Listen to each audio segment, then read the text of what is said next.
Hello there guys, hopefully you can hear me okay. I know the lighting's not amazing in here, but I got a request to do a get ready with me while I talk about books. And I thought this seems like a good time to do that because I don't really have time to do a traditional sit down wrap up and TBR this week. But I did get out my all of my notes on Belinda video, which I was really wanted to get that out since I barely posted anything for FebRegency this year. But that is according to my plans. My plans are post like less and then focus on live shows. So anyways, I'm gonna go ahead and do the get ready with me. So I'll show you what, I don't know if doing this hand thing really helps with mine or not, but true match. I need to redo my nails too. This is the it's got some SPF in it. It's Fair Ivory is my match. So ivory is a little bit too white. I actually have quite a lot of red in my skin. So yeah, I've been using this for like a really long time. It just lasts me forever because I only use it in certain spots on my face. Like my nose always gets red.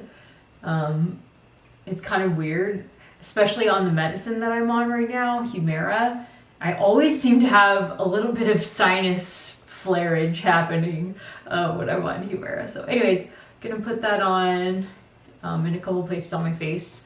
And first, let's talk about the first book that I finished was an audiobook.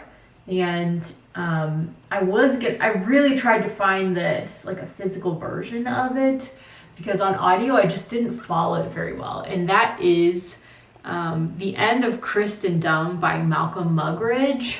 And this was interesting. Malcolm Muggeridge was a journalist who believed he was like a progressive, and then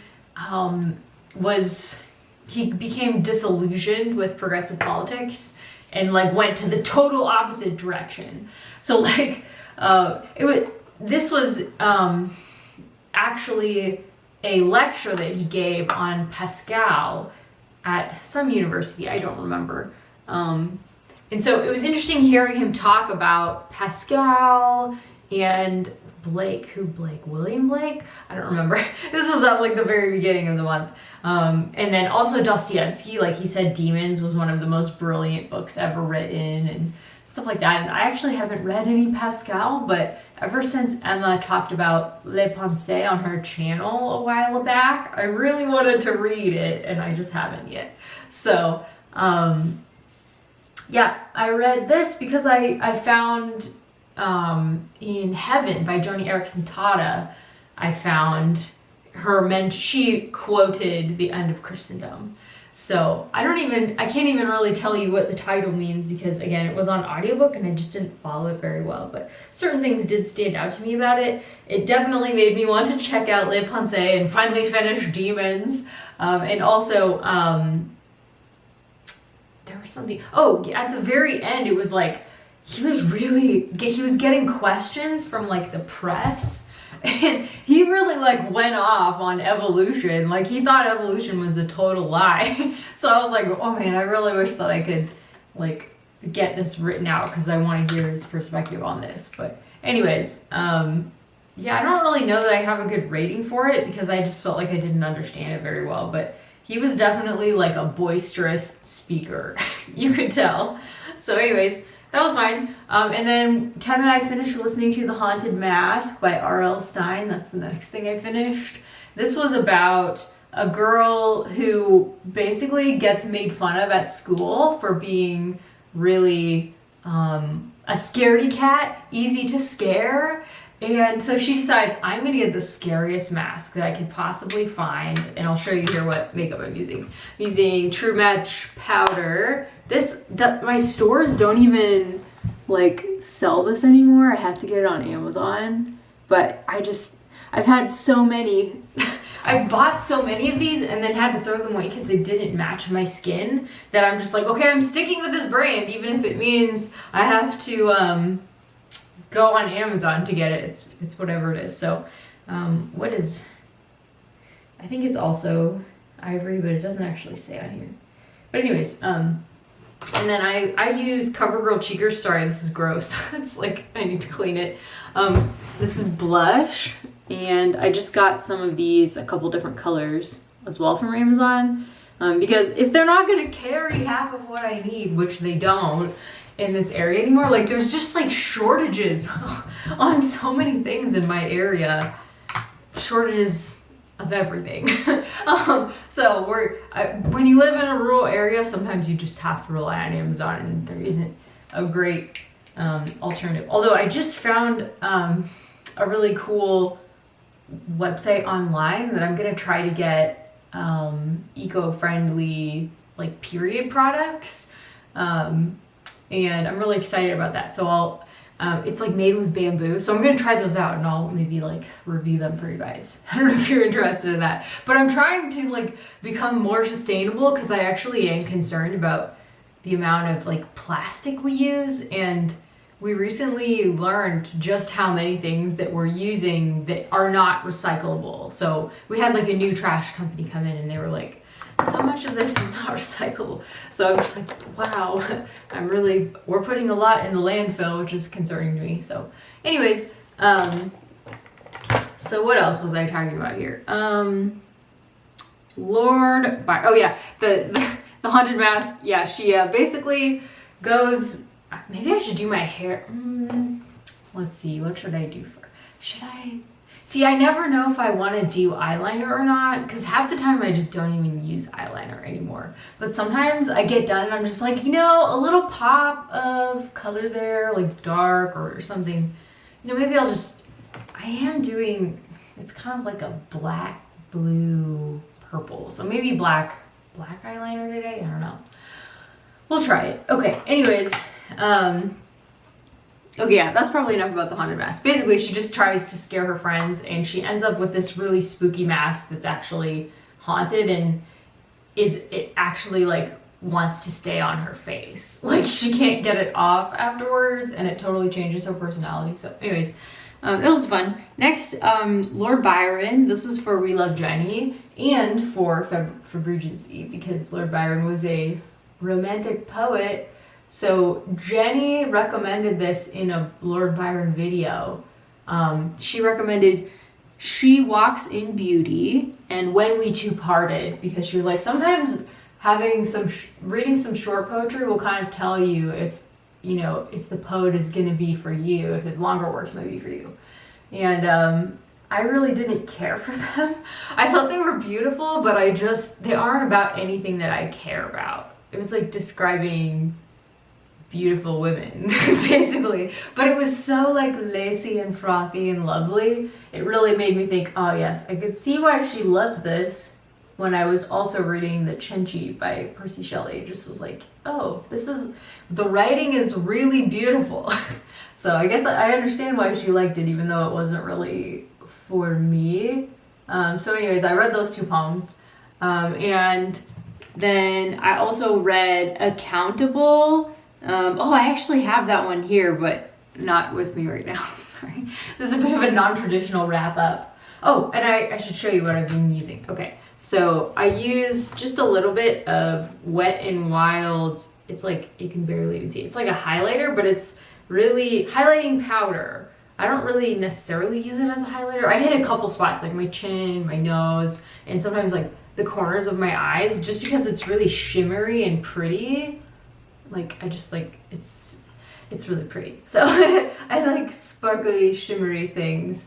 Ever since really falling in love with the K-pop group Twice, I've just been like, you know what? I love sparkles. I love shimmering. So yeah, I'm using that. I don't use that all the time, but the last couple days I've been really enjoying it. And then my black eyeliner is NYX Professional Makeup. I have a feeling this was just the black eyeliner that was on sale. I almost never use black anymore, but just the last couple days I've been using it a little bit. Usually I'll use NYX Brown.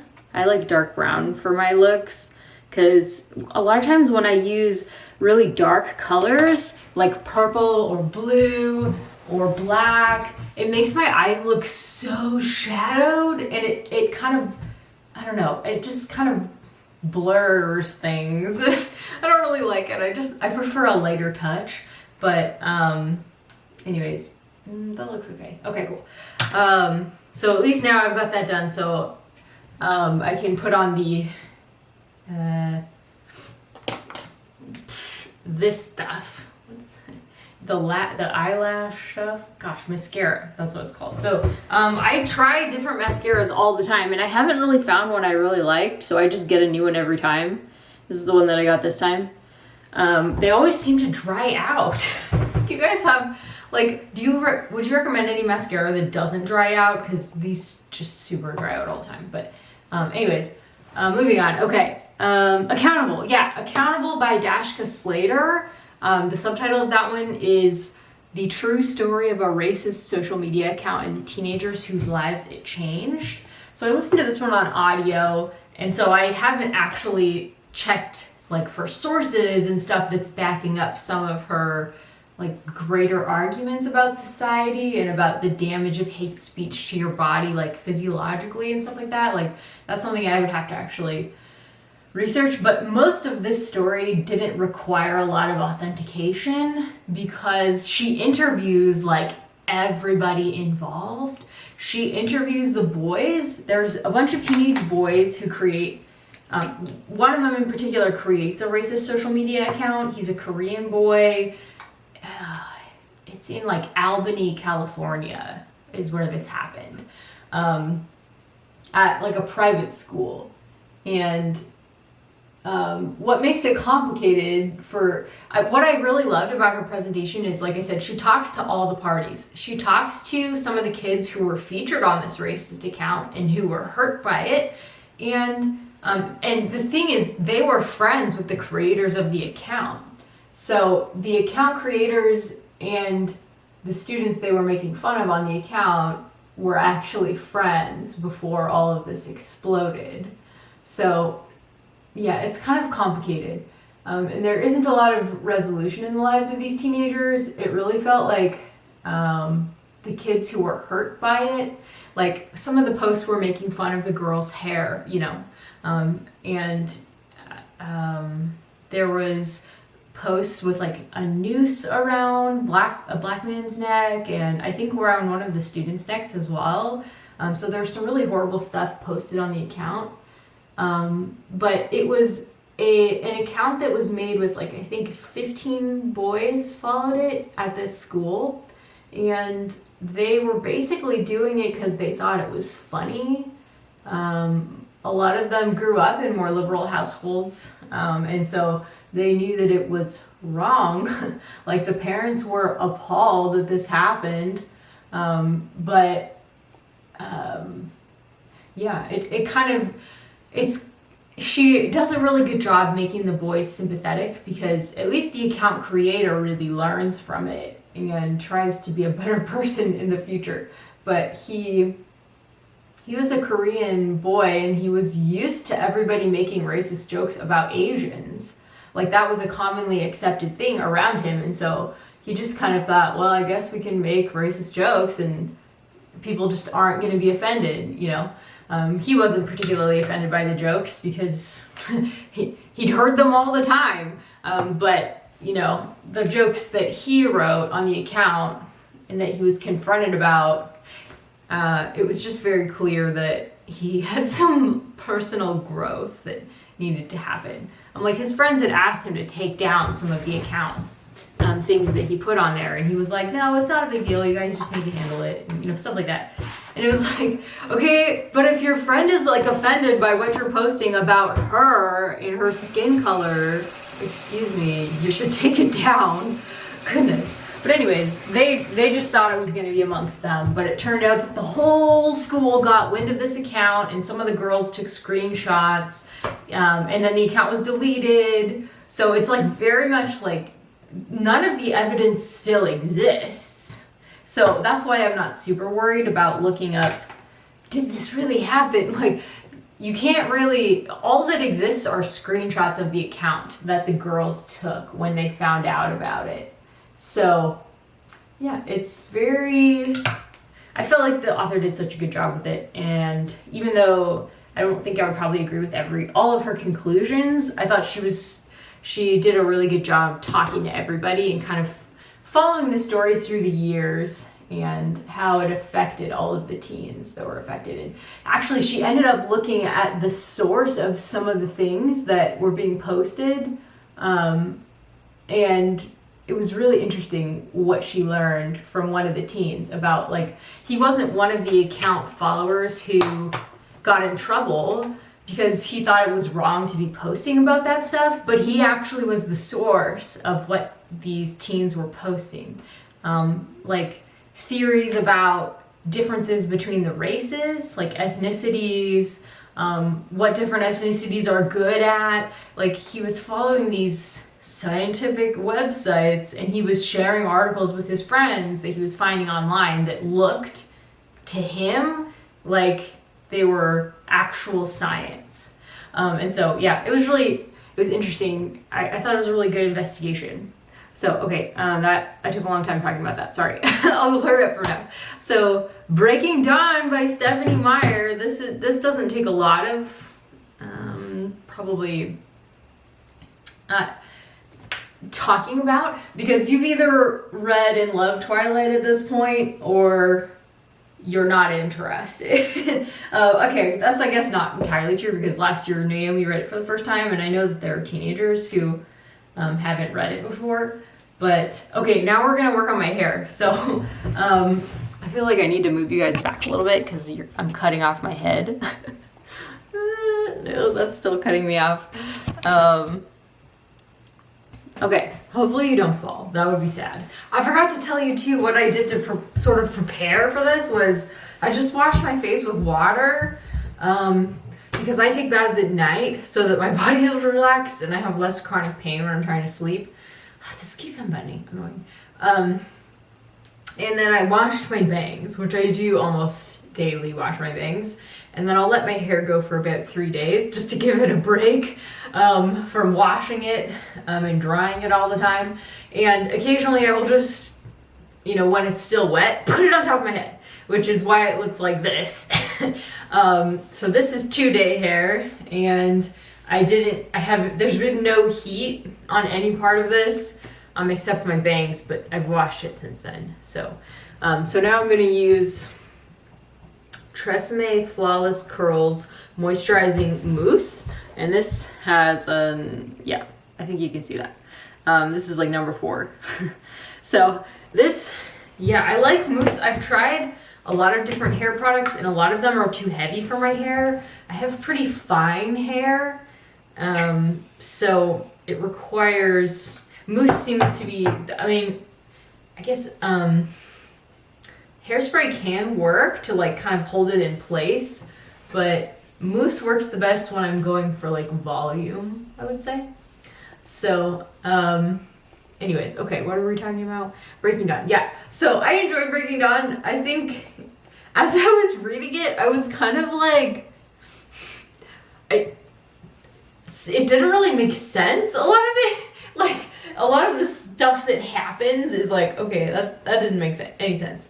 Versus the other books where I didn't get pulled out of it by like weird science that made no sense. I just kind of enjoyed the ride in a lot of the other ones. And there were times when I also just really enjoyed the ride of this one as well. I really enjoyed probably the first half of it. Well, I don't even know, because a lot of the first half was from Jacob's perspective, and Jacob is so bitter. So this is the 4th book in this Twilight series, and we're following, at this point, I don't think it really counts as a spoiler. Everybody knows the story of Twilight, right? Bella and Edward are getting married. That's the whole premise. Edward is a vampire. Bella is a human. They're getting married. Jacob is Bella's human friend who's in love with her. And he's just so bitter about Bella and Edward's relationship and the fact that Bella chose Edward. So it's not really fun to be in his head. But she does it, I think, so that something that happens midway through the book, I don't want to spoil anything, but Bella gets pregnant, basically, by a vampire, which they didn't know was possible. So that's sort of the plot of the first half. I don't want to spoil everything at the end, but yeah, I just didn't really enjoy being in Jacob's head, but I understand why I think that she did it. It was really impactful. Certain scenes from Jacob's head were like super impactful. So, okay, it doesn't look terrible. I don't know, what do you guys think? Does this look okay? It looks kind of messy. It's probably fine. I don't know. No, does anybody really care if it's messy? Probably not.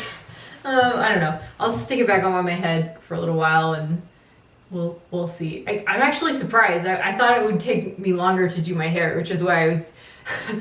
I usually like put it in braids or in buns or in like a half updo, but I think it doesn't look terrible. It's messy, but it doesn't look terrible.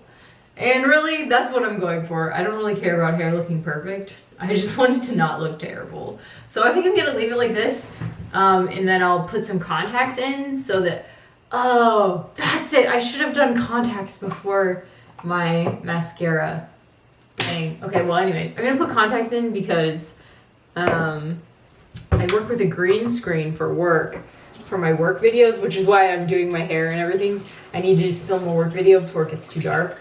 And so I have to wear contacts for work because it gets annoying when the green screen is reflected in my glasses and then I can't like remove the green. So anyways, okay, and next so I finished Breaking Dawn finally, and I did really enjoy it, I think, still, but it was maybe, I don't know, it was so dramatic and it was super fun at times. So it definitely wasn't bad. It just, maybe I should put a little bit of like eyeshadow on it. We'll try that. We'll do that. So I have some purple CoverGirl True Naked Roses. Yeah, I don't know the names of these things, but yeah, it's very shimmery. I didn't actually use this a lot for a long time, but I've been enjoying shimmery with like selected dark spots. But I usually will use the lighter side of things. But anyways, okay. What was I talking about? Okay, I enjoyed Breaking Dawn parts of it because it was so dramatic, and Stephanie Meyer really knows what her audience wants and really gives it to them. So, and everybody read that with Victoria, and it's always wonderful to read something with Victoria. So that was really, really fun.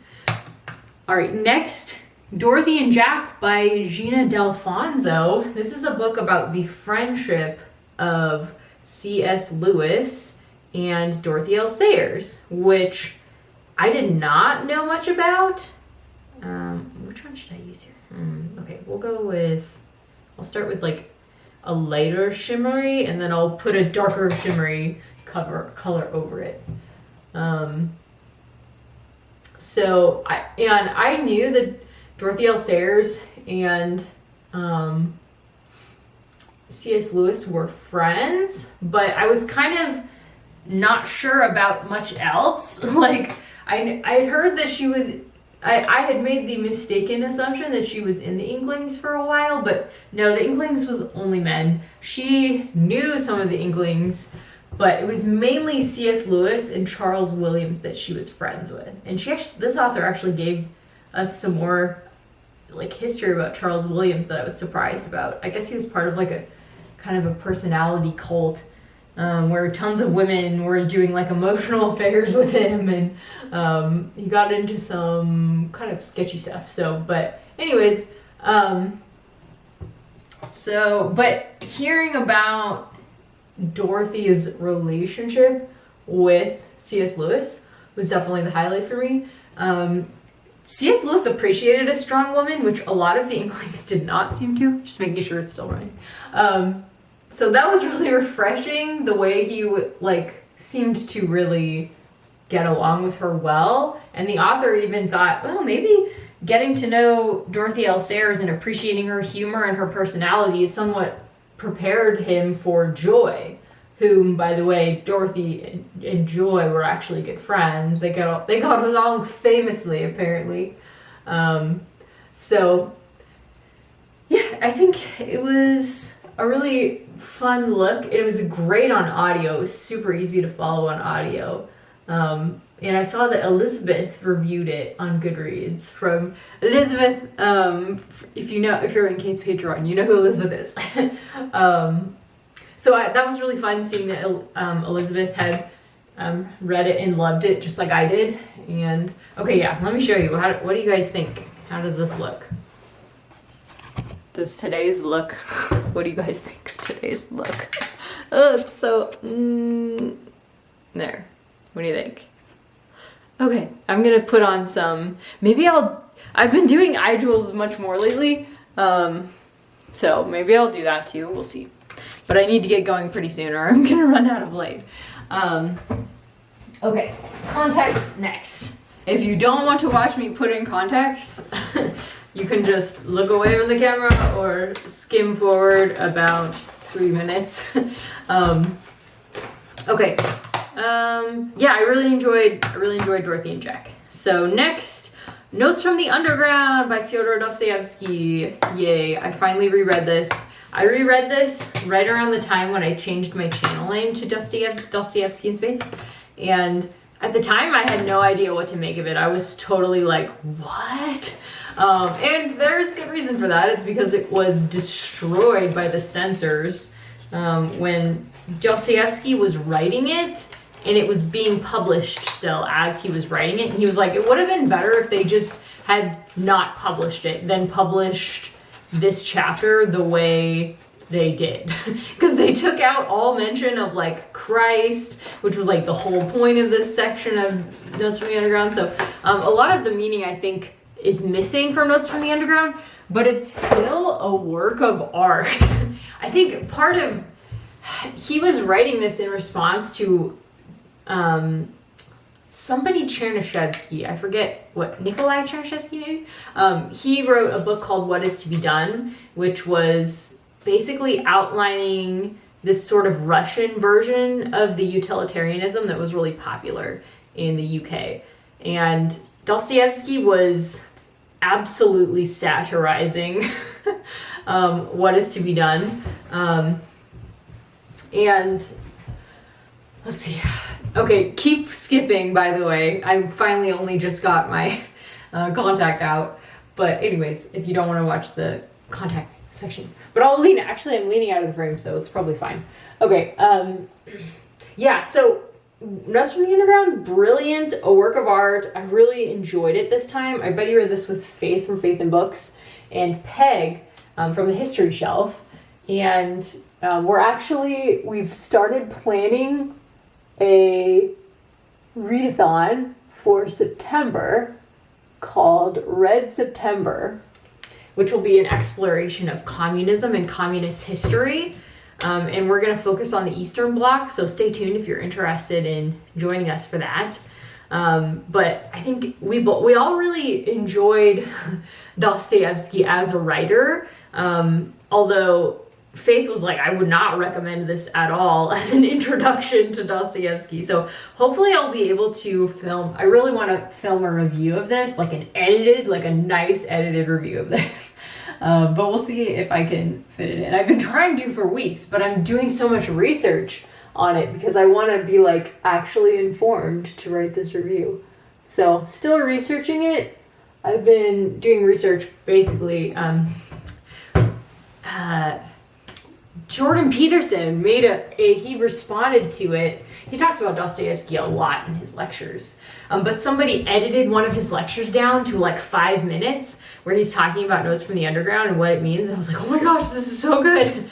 And then also, which is interesting because, Jordan Peterson is a psychologist, which Dostoevsky is primarily concerned. Okay, now my hair is looking really messy, so maybe I will after all work on it a little bit more. See, this is what happens. It's up on my head all day in a bun, and it looks good for like 5 minutes while all this volume is still on it. And then as soon as the volume deflates, it starts to look super messy. So, what should I do with it, do you think? Should I maybe just spray it with hairspray?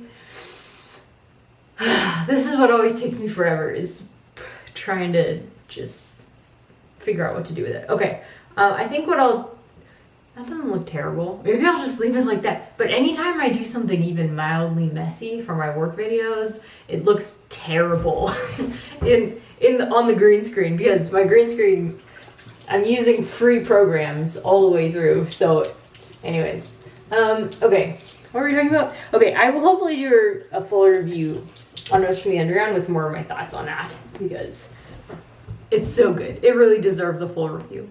So, next. Oh, and I've been reading my biography by Joseph Frank. I think I'll curl my bangs too. Let's see. A Careless Rage for Life. So I've been researching Dorothy L. Sayers so that I can write an article on her Christmas plays for the Christmas issue of An Unexpected Journal, which is the journal that has published most of my writing so far that's been published out in the world. So I'm excited for that. You guys should definitely check out An Unexpected Journal if you are interested in hearing about like the Inklings and Friends, and reading literature and literature reviews from a Christian perspective. It's a journal that's really similar to Seven from the Mary and E. Wade Center, if you guys have heard of that journal. It's such a good journal. I think it's called Seven. Anyways, okay, moving on. A Careless Rage for Life by David Coomes was another biography of Sayers that I listened to. And this one was so entertaining. He quoted the other lady also did quote quite a lot from Sayers, but this guy quoted, it was a longer biography, and it was an actual biography. It wasn't just about the friendship of C.S. Lewis and Dorothy L. Sayers.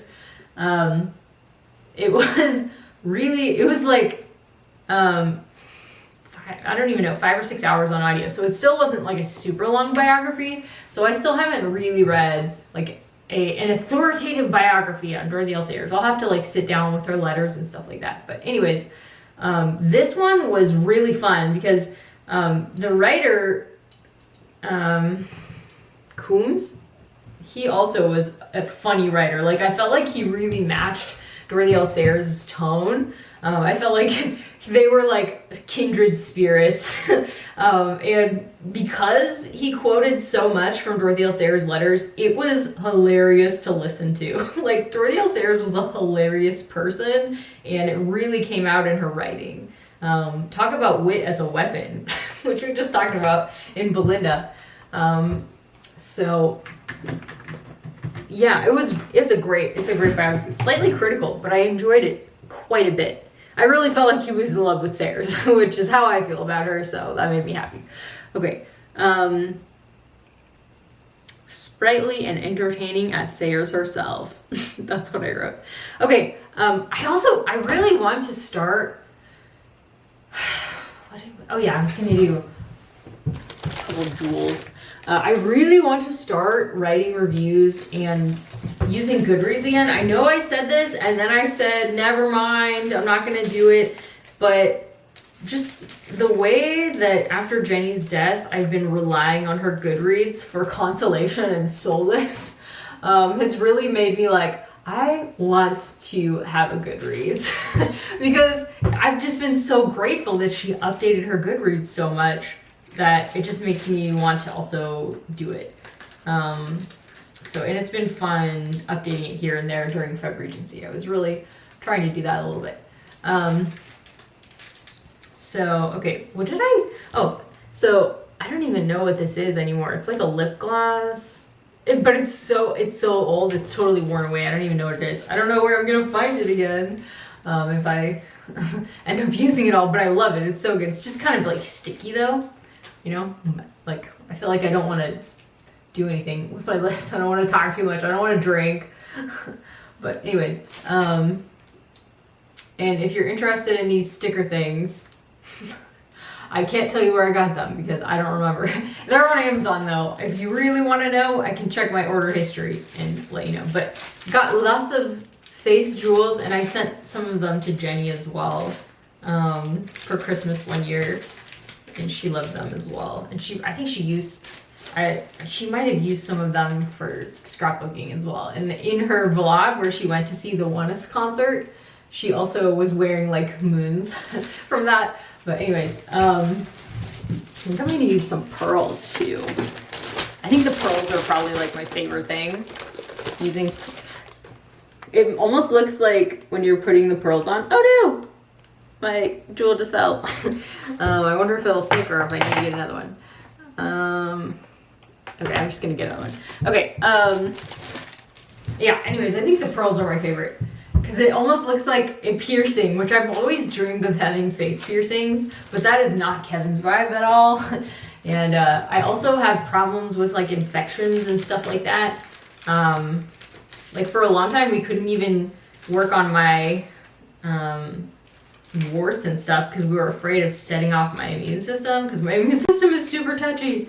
So I'm just like, well, you know, probably adding more piercings to my body, not really a smart move. But I love piercings, nose rings, lip rings, eyebrow rings, tummy rings. I love them all. But anyways, it's almost like having my own piercing, but it doesn't hurt and it doesn't get infected. So yeah, it's even better. It's even better than a piercing. Okay, and there's like, I love that there's little sizes too, like there's little small ones that I can use. There's different sized ones. So I'll use like a medium sized one for today. No! I feel like the older these get, the less they stick. Oh no! Why are things falling off me right and left? Okay, I'm just gonna get a new one. Okay. So anyways, what were we talking about? We got totally distracted. AOT, Attack on Titan! So, this was really fun. This was volume 8 that I just read with Tiffany from Beautiful Minutia, who I've now buddy read so many books with. It's crazy. She just puts up with me as being a super low-key buddy reader, and I think that's why we've been able to do it, is because she just expects nothing from me. So thank you. Shout out to Tiffany for being able to handle me as a buddy reader.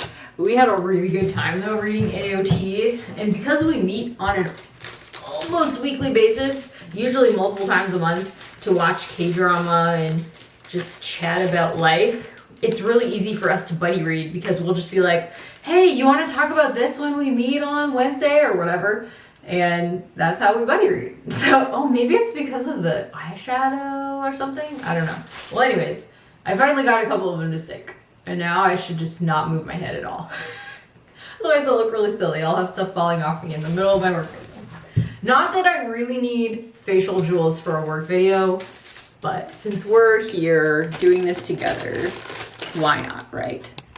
I wonder if I should just leave. I think I'll just leave my hair like this. It's a little bit messy, but who cares? So that's today's look. It's so yellow. No! It fell again. Okay, well anyways, I gotta go film my work video before it gets too dark, and then I will see you guys again after that. And hopefully we can finish this gigantic long video. Hey guys, all right. I finished my work. You know what, I'm just gonna leave that there. That looks good. I was gonna adjust the camera, but it looks fine, it looks fine. As you could tell, my hair fell apart after work. Gosh, I just thought, oh, I should try turning off my overhead light in my room and see if the lighting looks better without it. And I kind of like it, like my camera adjusts. So let me know what you guys think of this lighting if you like it. So yeah, I didn't realize that the overhead light was like confusing my camera. But anyways, so I need to fix, I feel like I should fix my hair. It's all lumpy looking. So finished my work, just made some blueberry muffins for Kev's dinner. Yes, blueberry muffins count as dinner. Sometimes we'll just have bagels for dinner. I would die, but he seems fine with it, so whatever. I'm glad that he enjoys some home cooking and baking. Okay, so I'm like trying to pull up my wrap up so I could talk to you guys about it, and of course I pulled up my work wrap up. Today I made a Lost in the Stacks book haul. So it's books that hadn't been checked out in 6 months to a year. So pretty fun. Okay, February wrap up. We were done with notes. I remember I was telling you something. What was I telling you? Well, anyways, okay, gonna work on my hair. Oh yeah, I was telling you, I I really want to work on doing Goodreads reviews. Oh yeah, no, I told you that already, didn't I? Okay, sorry. I'm a little bit scattered. So I wanted to add that, and then I wanted to show you, I did pick up some of the books that I actually finished this month so that I could hold them up to you. So this was Notes from the Underground. It's my beautiful sort of antique-y Dostoevsky copy, and it also has, I always forget what novels are in here, but I'm reading the double. That's one of my current reads, and that was for We Love Jenny. And then the other one is The Eternal Husband. I thought it was The Gambler. I'm supposed to be reading The Gambler in a couple months with the same ladies that I read Notes from the Underground with. But I actually don't own it, so I'll have to get that one from the library, which is totally fine. Everything I get almost is from the library. Even the books that I buy are frequently from the library because they have like a little Friends of the Library book sale in front where books are like 50 cents for $1. It's so nice. So here's the Accountable book that I was telling you about, which is, it's like such an engaging cover. I think they did a really great job. And Accountable makes a lot of sense for the name. I feel like too, one of the points of this book was talking about the dangers of posting things on social media, even if you think it's private and nobody will see it. Teens don't realize the dangers of social media. They don't realize that a tweet that, you know, an account that you made when you were 16 and thought it was funny then could come back and bite you and make it so that you can't get like into a college that you want or a job that you want. So years after it happened, people were still sharing screenshots, you know, on Twitter, and it just ended up remaining a big deal. You know what? I might just give up. I might just give up on this hair. It's just, I can't really do it without a mirror, I don't think. It's so fussy. So I guess we're just gonna have wild hair.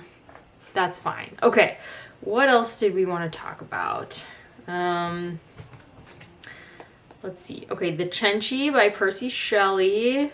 Oh yeah, I left off on Attack on Titan Volume 8, which was such a good volume. Tiffany and I were both like, this was so good. And I think this was one of Tiffany's, maybe one, was this one of her favorites so far? I don't remember. Anyway, it was so good. It was so good.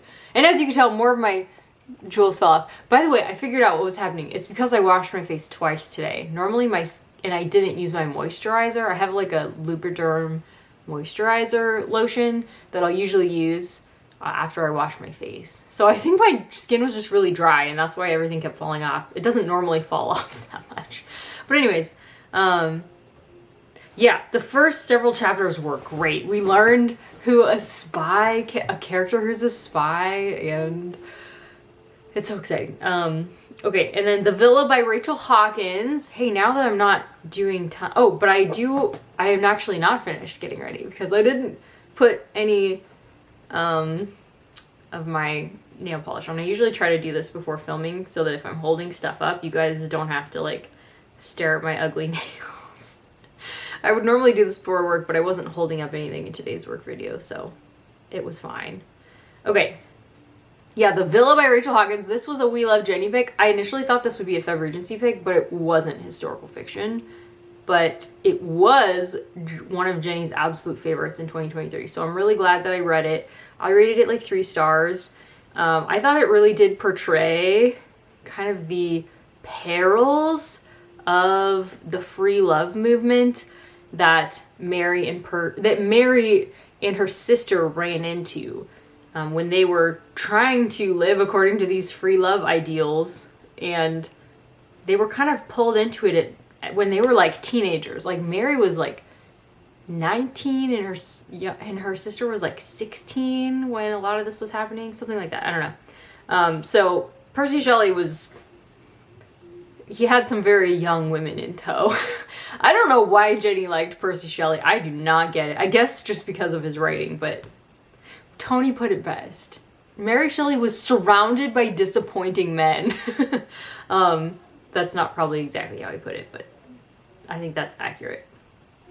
Lord Byron, also very disappointing in his the way he treated women, but for some reason Jenny really loved learning about them. So I think probably she just really loved the writing, but something about the mystique of their development as a group, the group dynamics really drew her in. So anyways, and I think the free love idea was interesting to Jenny as well. So I'm really glad that I got a chance to read that. And like I said, everybody was an absolute mess as they were trying to do this free love thing. And it in Romantic Outlaws, which portrays the same thing, but like nonfiction, it's not fiction in Romantic Outlaws, it absolutely shows that Mary Shelley's life was a mess because of this whole free love movement. So I appreciated that. None of the characters were particularly likable in the villa, which I think is why I and several other people were like, well, this is why we don't really read thrillers. We don't really like reading about unlikable characters. But it's like, I guess domestic thriller, is that the term that you would use for this? I don't really read domestic thrillers ever. And I think part of it is, or even mysteries. I just don't, usually I'm like, I want somebody that I can really root for. You know, it doesn't have to necessarily be, but I don't know. Something about super unlikable characters, usually not my thing. There's my silver nail polish. Okay. Moving on. The Cenci by Percy Shelley. I buddy read this one with Rainey from Rainy Day Reads. And Rainey was also a good friend of Jenny's. So, we basically enjoyed thinking about all the things Jenny would love about it. It was so bloody. Did I even really... I'm not describing these very well. The villa is it's like a dual timeline story. One is set in the 70s, which is pretty brilliant. Tiffany pointed this out and I thought, oh, you're right. The 70s was a free love time as well. So there's one storyline set in the 70s and then there's one storyline set in the modern day. And the 70s storyline is kind of representative of Mary Shelley, her sister Laura, I think is what her sister named herself after reading Dr. Zhivago. And a Lord Byron character, a John Williams Polidori character, and a Percy Shelley character. And throw in sex, drugs, and rock and roll, and you have the villa. It's set at the place where Mary Shelley actually, I guess, anyways, the future timeline is set in the same villa where the Mary Shelley character was living with these other people. And, yeah, the modern timeline had, like, not that much to do with Mary Shelley or anything like that, but it was interacting. The two timelines interacted.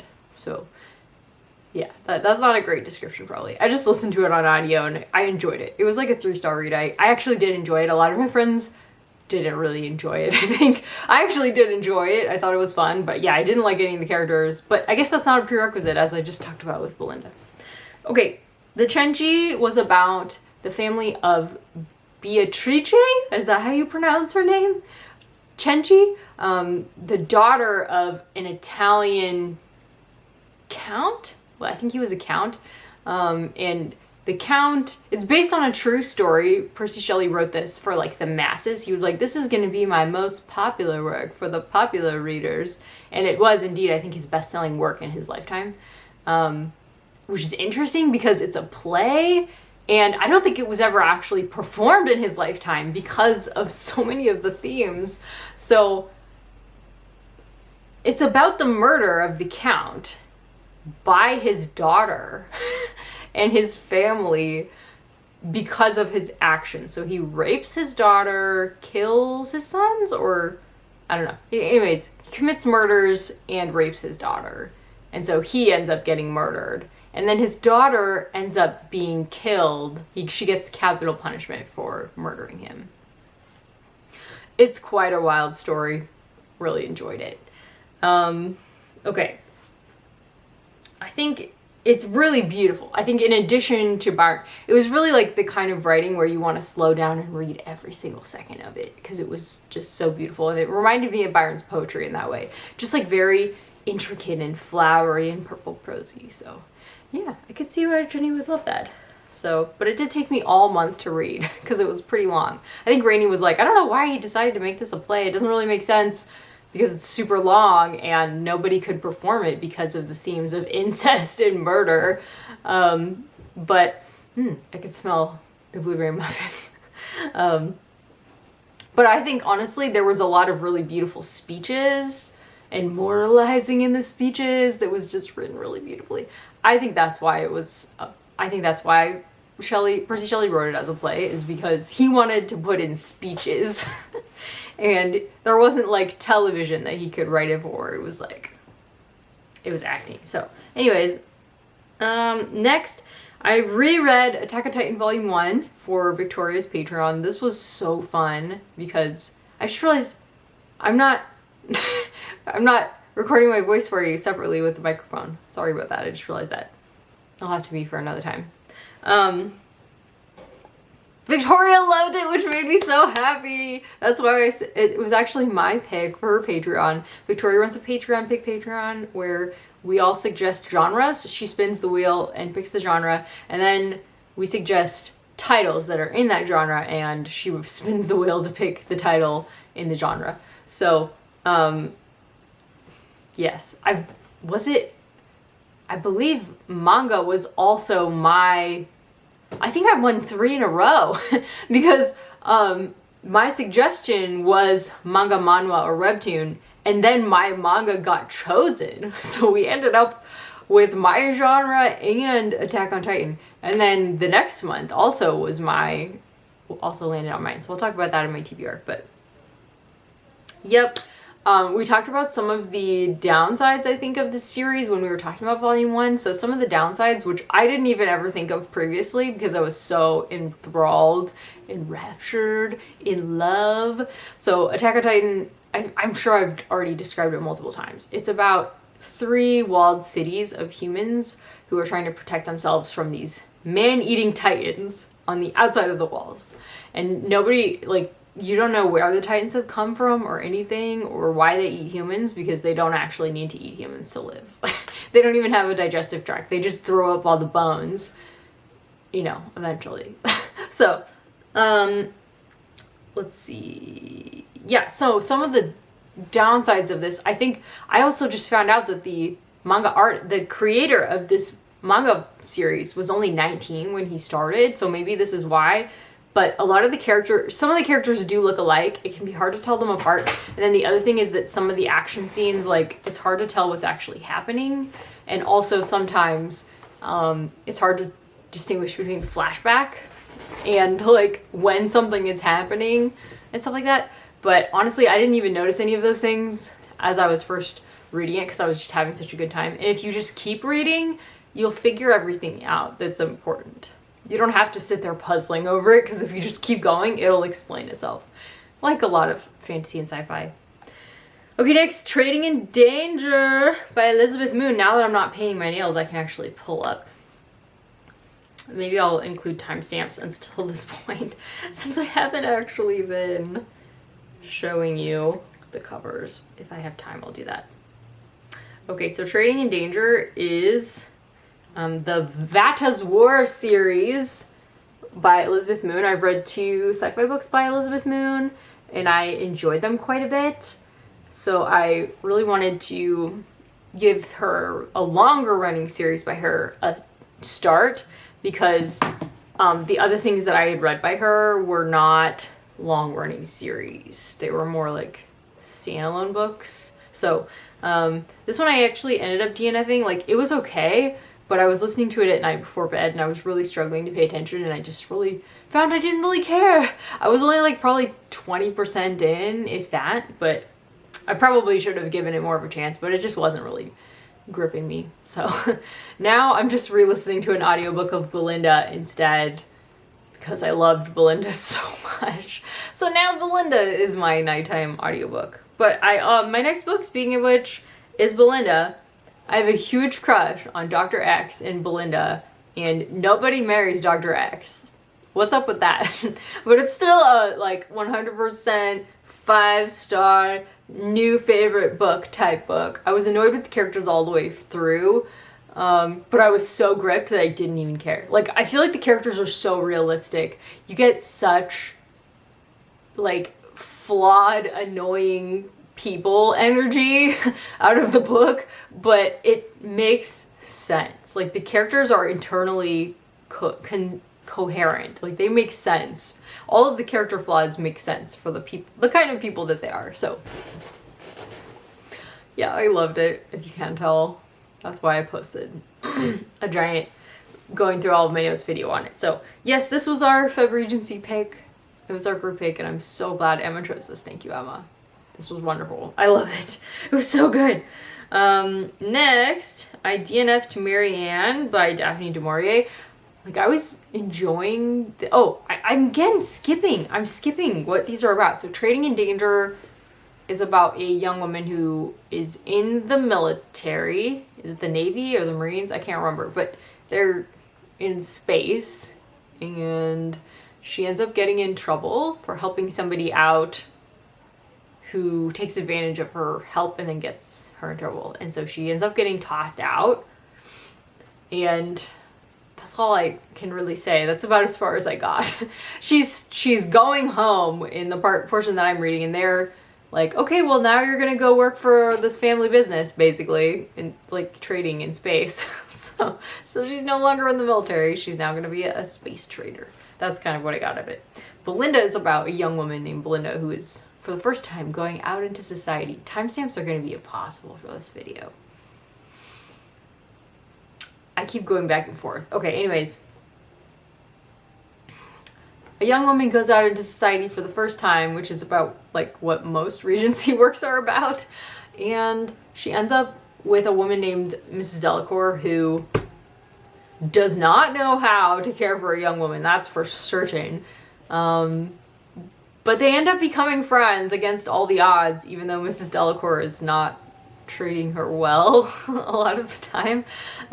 They end up having a really strong friendship, and I feel like that's really what the story's about, is really about their friendship. Even though there are like romances that happen, it's really about, I mean, this book could have been called Lady Delacour or Mrs. Delacour because it's really about her, I feel like, more than Belinda. But I actually preferred Belinda as a character, so I'm fine with it being called Belinda. Okay, I loved Belinda. It was so good. Marianne by Daphne du Maurier is following a young woman who basically is living by her wits. She's very smart. She learned how to read from her stepfather's work, writing for a newspaper, editing for a newspaper. And she actually gets away with editing some of the newspapers when she needs to keep her family afloat. But she's very beautiful and ends up basically becoming a sex worker, like a courtesan of many different men. And she's starting to make like really morally questionable decisions, like taking bribes for the people that she's a courtesan for.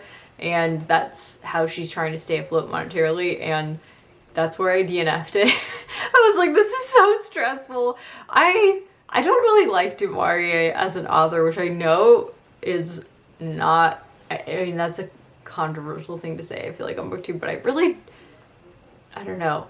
It's like, you know that her heroines are doing morally questionable things, and they're gonna get in trouble for it. And I don't really enjoy it. It's like, it reminds me of this feeling that I get with domestic thrillers, where I'm just uncomfortable and like kind of dreading all of the problems that are going to be coming because of their behavior. So that's why I DNF'd it. But this was for the historical fiction prompt. This was my own prompt for FebRegency, and I failed. So I also didn't do a FebRegency pastime. I also didn't read anything set on the water. I did do Stephanie's prompt though. I read a new to me author, Maurier Edgeworth. Sure glad I did. And yeah, I did read 3 things for FebRegency, but this was not one that I continued. I got like 40% of the way through it.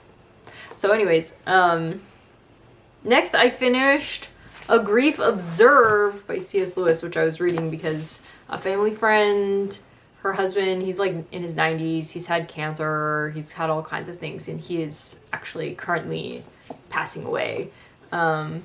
Like his doctor gave him, I think, like 2 weeks or something. So I wanted to write her a card, and I was like, I'm friends with his wife, you know, like I said, she's a family friend, but I was like, I don't know what to say. It's really hard and sad, even though we know that he's going to heaven, he's a Christian, it's still really, really sad. It's a hard time. Death is just hard, even if you know that whoever is dying or has died is safe, you know, it's still really hard. So I ended up reading A Grief Observed because it's about C.S. Lewis's very brief marriage to Joy Davidman. I don't remember her last name. Joy is her first name.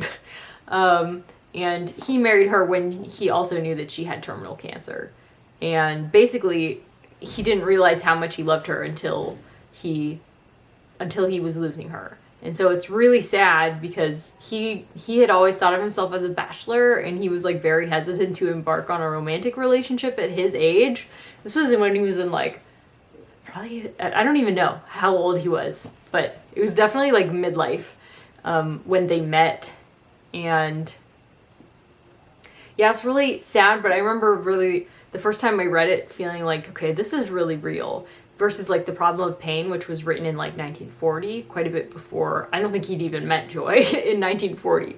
And this was written in like, I feel like 1960, something like that, like 20 years later. So his style had matured. He'd experienced a lot more pain by this point and questioning God's goodness. You know, is God a veterinarian or is he a what's the other, vivisectionist? Because he's like, how can I trust Joy's soul with him when he saw fit to give her cancer here on earth and put her through so much suffering? So yeah, it was really moving, and there were so many good quotes. Anyways, I didn't get any quotes from this for my friend, but it was a really good reread for me, and it did make me think about death and grieving, and that's something that I do need to read more about. When I lost Jenny, it was really like, that's the first loss that I've had in a long time that really touched me that much. So yeah, I do need to process it more, I think, for myself. Yeah, so anyways, keep on moving here. I'm in the middle of so many things. The double. I'm not in the middle of that many things. I wrote a bunch of stuff on here that I wanted to read, but I didn't. The Wave Kings, The Two Towers. So, okay. I'm gonna move on to my TBR now. I probably should just skip it and do it in a separate video, but I don't think I don't know. I never do TBRs anymore. It's just like, I have to just add them onto my wrap-ups because I don't want to do like a second thumbnail, and yeah. So, March TBR is gigantic. So my tome, which I don't think I'll get to, but I want to have it on here because it is one that I talked about buddy reading with Jenny for the March of the Mammoths, and that is The History of the Russian Revolution by Leon Trotsky. That was one we talked about, but we were both really intimidated by it. It's over 1,000 pages, so I do have it on ebook through my library, so we'll see if I get to that. I'm listening to the Belinda audiobook, as I mentioned. And I have here The Long Loneliness by Dorothy Day. This is the autobiography of a Catholic social worker who she kind of became disillusioned with the movement at one point and actually converted to Catholicism, but she continued the work. So I'm really excited to be learning about her. I'm really enjoying it so far. It's very easy to read, and I think it'll be great on audiobook too once I get further into it. So that's actually currently reading, but I need to make a lot more progress on that. I didn't really read that very much this last month because, as you saw, I read a lot this month. How many did I read? I need to count them. Next will be Children of God by Mary Doria Russell. This is going to be a buddy read with Chelsea from Voyage of a Time Wanderer. We read the first book together in, I think, December and January, and it was so good. It would have been one of my favorites of 2023 if I'd finished it in 2023, but it's definitely going to be one of my favorites in 2024, and I'm excited for the second book because the sole remaining survivor of the mission in book 1 to this other planet goes back to the planet, I believe, in this book, so I'm really excited to get there. I'm reading some science fiction finally. Next, Hannah Coulter by Wendell Berry. This is going to be a buddy read with the founder of the Neighbor program, to whom all of my ad proceeds are donated. So thank you for supporting this channel. It's a charity that supports foster and reunified families, and all the information is linked in my description if you want to check them out and donate to them for yourself. But thank you for watching the channel, because I'm going to be able to give them a lot of money this month. So that's really exciting. Next, there's a No Place Like Rome readathon happening. Oh, did I write on here? I don't think I did. I didn't finish the buddy read I was doing with Faith from Faith and Books for We Love Jenny, which is The Question of Canon by William Kruger, I think. So I'll be continuing with that one as well as The Long Loneliness. Those two will kind of be my priorities at the beginning of the month, as well as 1Q84, which I've already read once, but so the beginning, for the portions that I read physically, I'm just going to like kind of skip to the parts where I left notes, but the portions like this section here where I didn't leave any, I'm guessing I listened to that on audiobook, so I'm going to reread the portions that I listened to on audiobook. So, because we have a live show coming up on this channel with Alana Estelle and Michi. I forget the date of that, but I put it in our video about dates, which is a couple videos back now. So anyways, yeah, so 1Q84 and The Long Loneliness, probably going to be my priorities going into March. And Hannah Coulter, I believe I need to finish that as well in the beginning of the month so I can meet with my friend. So what's next? Attack on Titan 9. Oh, for No Place Like Rome, I'm going to be finishing Paul by N.T. Wright, which is also a We Love Jenny pick, and it'll fit great for No Place Like Rome. And then Attack on Titan 9 I'll buddy read with Tiffany, and we're hoping that Victoria will start reading the manga as well, because she was obsessed with volume 1 and already had bought volume 2. So we'll see if she joins us. But anyways, did I say I'll continue with Wave Kings? I'm gonna be starting Oblomov. I forget the author. Is Oblomov the name of the work, or is that the author's name? Now I need to see. I feel like that's the author's name. I don't know. No, okay. Oblomov by Ivan Goncharov. Okay, you can see why that was confusing. That one, I'm going to be having a Zoom discussion with Stephanie and Tiffany in like May, I believe. So I have a couple months for that, which is good because it's large. It's large. Next, Maps of Meaning with Emma. That should be towards the end of March that I'll be reading that. Emma from Bookish Princess. And I think we're going to have a Zoom call as well. And then I have several possibilities for middle grade March. So I have The Pushcart Wars, excuse me, by Jean Merrill. I forget what this was even really about, but it had to, I think it had to do with some kind of politics, because I feel like Faith mentioned politics and I was like, politics in middle grade? I'm so curious. But it's like a middle grade classic that she read with her son and they loved it. I think it was funny, she said. Anyways, that's on my list. I have a couple books from the series of Unfortunate Events. I'm not sure where I left off on that. And then I had a couple things on here. So Eagle Drums by Nasu Grau by Rainey Hobson.